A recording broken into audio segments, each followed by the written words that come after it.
beginning of the budget is the crux of the budget.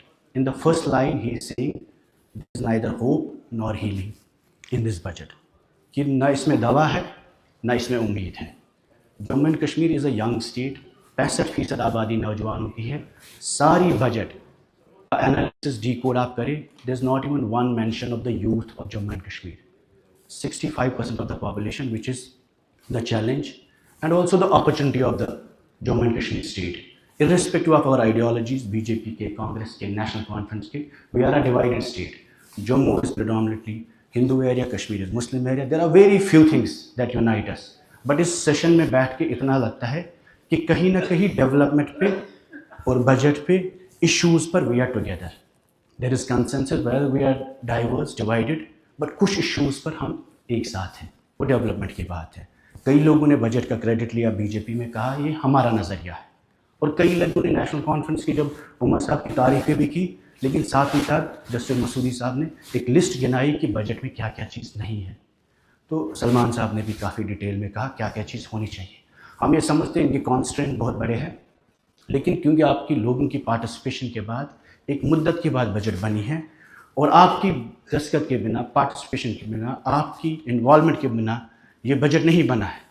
तो इसमें सबसे बड़ा कंसर्न जो नौजवान आप भूल गए हैं, 65% आबादी, 6 लाख लोगों ने एप्लीकेशन फॉर्म 1500 पुलिस पोस्ट के लिए. सर स्कैम्स पे स्कैम्स बार बार हुए. There is not even one mention कि एम्प्लॉयमेंट गारंटीज एक्ट जो आपने बोला 3 महीने में हम देंगे, उसका जिक्र नहीं है. आप राथर साहब फाइनेंस मिनिस्टर से, उमर साहब चीफ मिनिस्टर थे, they made a scheme YSL youth startup, सबसे बड़ा बेहतरीन स्टार्टअप प्रोग्राम था. या शेर कश्मीर एम्प्लॉयमेंट गारंटीज आपका एक प्रोग्राम EDM में चलता था, या सीड डेवलपमेंट फंड आपका EDM में चलता है. उस स्कीम को आपने अपनी हुकूमत में ही वाइंड अप किया, बिना ये कहे इस एंटायर बजट में दैट अगर आप रोज़गार नहीं दे सकते, नौकरी नहीं दे सकते, बट स्टार्टअप का सपोर्ट तो दे सकते हैं, हैंड होल्डिंग जिसे कहते हैं. आपने कहा मिशन यूथ में हम रेवोल्यूशन करेंगे. मिशन यूथ में आप सर्वे कर रहे हैं, रोज़गार नहीं दे रहे. इतना ही चलिए, डेली वेजर्स 1 लाख है, आप उनके साथ नाइंसाफ़ी कर रहे हैं, उनको आप भूल गए. इलेक्शन मैनिफेस्टो में आपने बहुत वादे किए, उसके साथ साथ लेकिन सर सबसे इंपॉर्टेंट चीज़, कुठवा की बात हो, सोपोर की बात हो, किलिंग्स हुई है, we can not absolve our selves कि हमारे हाथ में लॉ एंड ऑर्डर की बात नहीं. क्योंकि जब आप गाँव में जाते हैं, घर में जाते हैं, वोट मांगते हैं, उस वक्त उनको हम ये नहीं बोलते हैं कि हमारे इख्तियार में क्या है क्या नहीं है. हम कहते हैं हम आपके साथ इंसाफ करेंगे. Since this is the question of justice, आपके मैनिफेस्टो में ट्रूथ एंड रिकन्सिलिएशन कमीशन की बात हुई, अगर वो नहीं है आपके इख्तियार में, least this house can do is to establish and set up the human rights commission in Jammu and Kashmir once again, so that the law and order अगर आपके कंट्रोल में नहीं है, ह्यूमन राइट्स वायलेशन जहाँ पे भी हो, वो कुठवा में हो या कश्मीर में हो, आप वहाँ पर कम से कम एक रिपोर्ट मांग के इस हाउस को ये बता सकते हैं कि गलती हो. There is not even one mention of human rights commission की establishment, truth and reconciliation commission की एस्टैब्लिशमेंट. जॉब्स, रोज़गार की तो बात ही नहीं है सर. मेन मुद्दा जो इस वक्त भी बेरोज़गारी का ही मैं कहूँगा कि जिस पे हम सब लोगों ने घर घर कोशिश की, और जो जम्मू कश्मीर हिंदू मुस्लिम इर्रेस्पेक्टिव पीर पंजाल चिनाब हर जगह मुद्दा है कि नौजवान के लिए इस बजट में है क्या आखिर. Simple one word in the entire budget that you are going to offer to the youth of Kashmir और Jammu. We are a very fragile state. नौजवानों का एक बहुत बड़ा बहरान है. अगर नौजवानों को उम्मीद नहीं मिलेगी सरकार से, बजट से, इस हाउस से, चाहे हम कितने कमज़ोर क्यों ना हो, उसके वॉलेटाइल रिएक्शन है जम्मू कश्मीर में. तो इसलिए मैं आपसे एक बार फिर आपके माध्यम से ये बताना चाहता हूँ कि वादों पर हम इल्ज़ाम तराशी लगा सकते हैं. आप अगर तनवीर साहब ने परसों अपना मैनिफेस्टो दिखाया, हमें आपके मैनिफेस्टो की बहुत नॉलेज भी है, क्योंकि आपके इलेक्शन में ये जो यहाँ नजराना है उसका नतीजा है.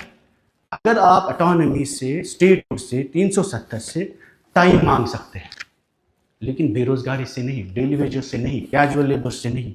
उसके साथ साथ आपने बोला ठीक है हमने इनहेरिटेंस पे स्टैम्प ड्यूटी हटाई, उससे पहले महबूबा जी की गवर्नमेंट में वुमेन्स पे स्टैम्प ड्यूटी नहीं थी, वो आप वापस कर सकते थे. और इन चीज़ों के लिए तो स्टेटहुड की ज़रूरत नहीं है. आज टूरिज़्म की सबसे ज़्यादा बात हुई. Tourism is not the entirely backbone of the economy. Horticulture है, एग्रीकल्चर है. आप चेक करिए इस वक्त भी टूरिज़्म, जब आप footfall, we are a fragile ecology sir.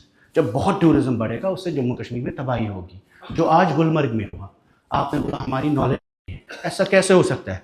Killing होती है हमारी नॉलेज में नहीं है, हाउस की ताकत में नहीं है, इवेंट होता है आपको पता नहीं होता है, और ये बहरा रवी हम कल्चरल एग्रेशंस की बातें करते हैं। न ये हिंदू संस्कृति में है, न ये मुसलमानों की परंपरा में, न ये इस्लाम इजाज़त देता है, न ये जब सुषमा स्वराज जी कम्युनिकेशन मिनिस्टर थी, शी बैन फैशन टीवी। जब आरएसएस के लोग वैलेंटाइंस डे होता है वो पूरे मुल्क में उस वक्त रिस्ट्रिक्शंस लगाते हैं। तो जो चीज़ हमारे सेंटिमेंट्स के खिलाफ है, if we cannot improve much, we have to preserve this entire election in Jammu and Kashmir has been about preservation. तो मेरे आपसे सर मुझे ये बताना है कि जो मेन आपने कहा तालीम मुफ्त करेंगे हम हायर एजुकेशन में, इसमें आप बोल रहे हैं प्राइवेट यूनिवर्सिटीज़ को लाएंगे, उससे तालीम महंगी हो जाएगी। पब्लिक, आपने लॉ यूनिवर्सिटी की बात की, 4 लॉ कॉलेज आपके चल रहे हैं, अगर आप स्कॉलरशिप्स वहाँ देते शायद बच्चे ज़्यादा पढ़ते। 50 करोड़ रुपए पे कोई यूनिवर्सिटी नहीं बनती है, बिल्डिंग बन सकती है, मुलाजिम नहीं लग सकते वहाँ पे, रिसर्च नहीं हो सकती, डेवलपमेंट नहीं हो सकती। न्यू इंस्टीट्यूशंस बनाने से ज़्यादा बेहतर था कश्मीर यूनिवर्सिटी का लॉ डिपार्टमेंट आप ठीक करते जम्मू में, और जो प्राइवेट कॉलेजेस हैं उनको ठीक करते। सबसे बड़ा मुद्दा, private schools have contributed a lot to the idea of education in Jammu and Kashmir despite violence. You should take this government to make private schools as a stakeholders in the whole progress. अगर आप उनको regulate करते, बच्चों को, गरीब बच्चों को scholarships देते, शायद वो भी तालीम पढ़ते और उन स्कूल्स को कंपटीशन नहीं, ताले नहीं, कब्जे नहीं, सख्ती नहीं लगाते, बल्कि उनको कहते कि हम आपको इंफ्रास्ट्रक्चर देंगे। बाहर के लोगों को आप इंफ्रास्ट्रक्चर लीज पे ज़मीन देते हैं, लेकिन अपने लोगों को स्टार्टअप करने के लिए इस बजट सर मैं आपको एक बार फिर दे, जो मेन आपके स्टार्टअप प्रोग्राम है वो मिसिंग है, नौजवान के लिए रोजगार मिसिंग है, और स्कूल एजुकेशन को make them as stakeholders, give them land, give them loan support, जैसे इंडस्ट्रीज को मिलती है, बाहर के क्रिकेटर्स को मिल सकती है, अपने लोगों को मिल सकती है। शुक्रिया। Subscribe to our channel and push the bell icon to get video notifications on your smartphone.